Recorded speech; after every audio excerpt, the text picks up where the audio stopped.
Okay, meron tayo ditong GLX Mirage G4. Nako, nagpalagay sa atin ng mga ilaw. Sample na nga, on mo nga. Pag-light. Pag-light mo na. Sige, pag-light. Ayan, GLX po ito, walang pag-light assembly. So nagpa-install sa atin ng pag-light assembly. Ayan, kabilaan yan siyempre, pares. At siyempre nag-avail si bossing na ng triple color. Triple color na ilaw, no. Merong ayan, white, cool white, merong yellow at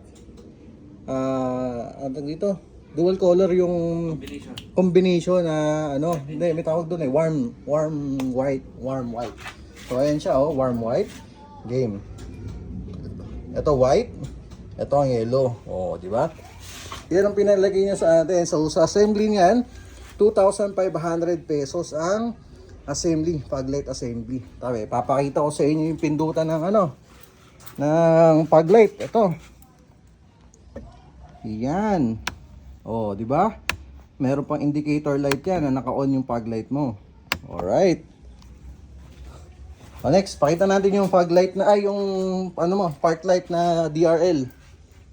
Yan nagpalagay si bossing na ng park light na amber, tapos meron pa tayong DRL to, tapos nagta-turn signal yan. Tingnan mo. Sige, hazard mo, hazard. Yun.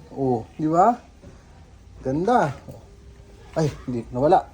Ayan tapos, babalik sa puti. Yun, ganun kaganda. 1,800 pesos po yung ganyan, DRL natin, ha. Kabilaan yan. Ayan, ang pogi, Ganyan, kasama yung amber. Kasama pala yung amber, 2,000 pesos. Yan, yung pinalagay sa atin. Magaganda klase, papatayin natin. May warranty tayo dyan. Di ba? Klase, maganda klase. Oo. Ha? Pakita mo yung bumbilya, maganda. Ay, sige, ito. Pakita natin yung bumbilya na malapitan. Ayan, Kita nyo ba yan? Yan ang bumbilya natin. Tapos ito naman yung sa DRL na may signal light. Yan, di ba? Tapos meron tayong low beam na H4 kasi H4 yung bulb ng pang Mirage G4. Ayan, sige, pakita natin Yun. Okay, 22,000 lumens po yan.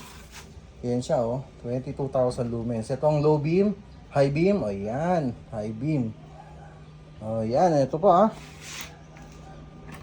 Ang 22,000 lumens po natin ay na H4 ay nagkakahalaga ng 5,500 pesos. Pero ipabundle natin yan dahil sabay-sabay pinalagay sa atin ni Sir. Iabangan nyo yung presyo, sasabihin namin. Okay? Yun lang. Thank you.